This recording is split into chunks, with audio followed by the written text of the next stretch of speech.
For at least the next 24 hours, all the action will be in New York. It's International Yoga Day tomorrow, and India has planned a mega event. Prime Minister Modi will be at the United Nations headquarters. He will be leading this event. Reports say 180 countries will be participating. We're talking about diplomats, celebrities, and politicians. It's a truly global event. It's been something of a pet project for the Prime Minister. He made the pitch in 2014 during his first United Nations address. Prime Minister Modi suggested that June 21st be declared International Yoga Day. The next year, in 2015, it was celebrated, and now it's catching on fast. Getting 180 countries to do anything is not easy, especially not in this political climate. It's proof of India's role in bridging differences on the global stage. And what better place to showcase that role than the United Nations?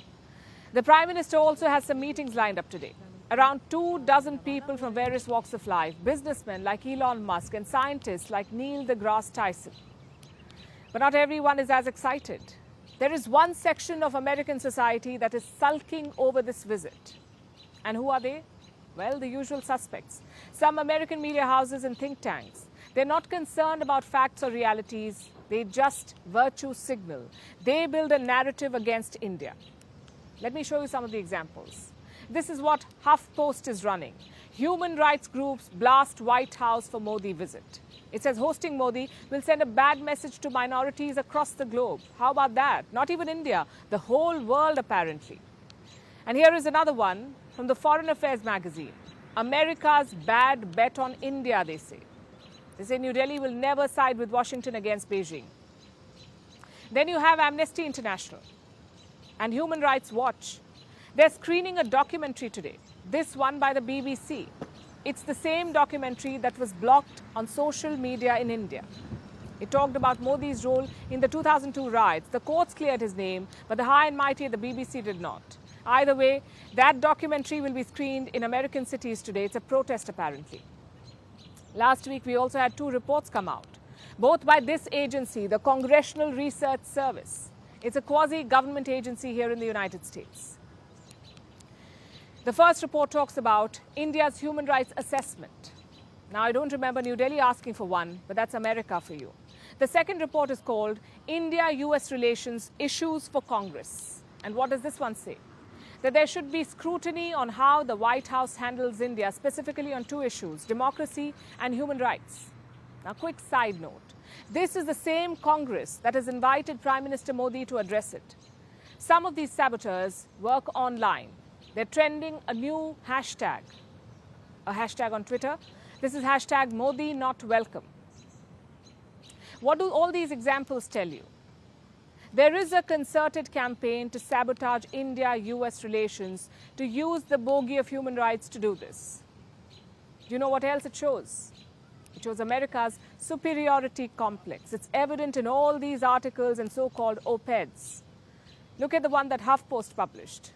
The fact that they continue to whitewash Modi by giving him a platform is very worrying. Why does Modi need the White House for a platform? He was elected in the largest election in human history. He doesn't need a state visit for legitimacy. Now look at the foreign policy piece. India has been called a bad bet. Forget that it's a country of 1.4 billion people. Forget that it's the 5th largest economy in the world. Forget that it's a nuclear power. According to foreign policy, none of that matters. India is just a bet. And why is that? Because the article has a China filter on. We talked about this issue yesterday. Biden cannot look at the India relationship through the China prism alone. This goes beyond that. It has to. Natural allies don't need a common enemy to unite. That cannot be the only reason. They can focus on other things like trade, technology, and manufacturing. But some groups here don't want that. The so-called experts say India will not help against China, so abandon it. The activists say India is autocratic and undemocratic, so sanction it. They're building a lot of pressure on President Biden. The question is, what will he do? But so far, he's ignored such campaigns. If you think about it, such reports and theories are not new. They've been published every year, yet Biden invited Prime Minister Modi for a state visit. I guess that's an encouraging sign. But the folks inside White House should realize something. Everyone loses patience at some point. India has voiced subtle criticism at reports emerging from here. You know the ones I'm talking about. like the notorious Religious Freedoms Report. So far, they have not heard the relationship. But what if the public opinion turns? What if such overt attempts to meddle in Indian affairs trigger public outrage?